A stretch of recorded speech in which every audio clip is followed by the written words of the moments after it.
আসসালামু আলাইকুম। আমাদের স্বপ্ন এক একটা বীজের মতো। এই বীজকে মাটিতে রোপণের পর দরকার তার যত্ন, সুরক্ষা আর সময়। যদি আমরা খুব তাড়াতাড়ি সেই বীজ সবাইকে দেখাতে চাই, তাহলে সেটি শেকড় গজানোর আগেই শুকিয়ে যায়। অভিজ্ঞতা বলে, যত বেশি স্বপ্ন ভাগ করবেন, তত বেশি হিংসা আর বদনজরের চোখে পড়বে আপনার দিকে। এই হিংসায় অনেক সময় আপনার সাফল্যের পথে অদৃশ্য দেয়াল হয়ে দাঁড়ায়। আমরা যাদের বন্ধু বলে বিশ্বাস করি, তাদের সবাই কিন্তু আন্তরিক নয়। কেউ চায় আপনি ভালো থাকুন, কিন্তু কখনোই যেন তাদের চেয়ে ভালো না থাকেন, তাই তারা হাসিমুখে অভিনন্দন জানায়, অথচ অন্তরে কামনা করে আপনার ব্যর্থতা।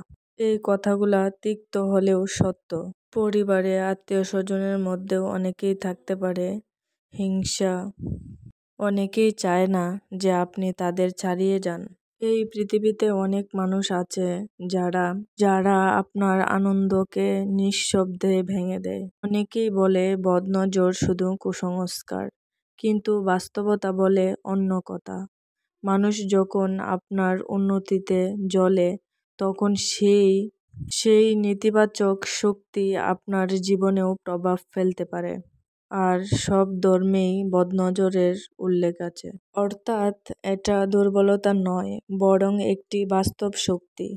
চিন্তা করুন, একজন কৃষক যেমন বীজ বুননের পর প্রতিদিন বাজারে গিয়ে ঘোষণা করে না, তেমনি বুদ্ধিমান মানুষও নিজের স্বপ্ন গোপন রাখে।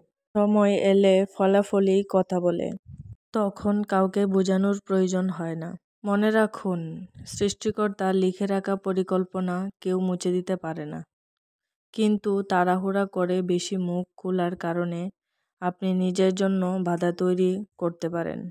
তাই বিশ্বাস রাখুন, পরিশ্রম করুন এবং যতটা সম্ভব মুখ বন্ধ রাখুন। কারণ স্বপ্ন আগেভাগে প্রকাশ মানেই তাকে দুর্বল করে ফেলা। হিংসা আর বদনজর সত্যিই আপনার সাফল্যকে নষ্ট করতে পারে। যখন জীবনে বড় কোনো কিছু সুখবর আসবে, ঠিক তখনই চিৎকার চেঁচামেচি না করে নীরবে উপভোগ করুন। সময় এলে আপনার সাফল্য নিজেই পৃথিবীকে জানিয়ে দিবে আপনি কি করতে পারছেন।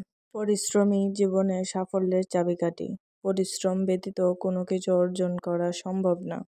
এই পৃথিবীতে যে যত পরিশ্রমী, সে তত জীবনে সফল। জীবনে সাফল্যের পেছনে দৌড়ালে অনেকেই অনেক কিছু বলবে, তা কান না দিয়ে নিজের পরিশ্রম করে নিজের লক্ষ্যে পৌঁছানো উচিত।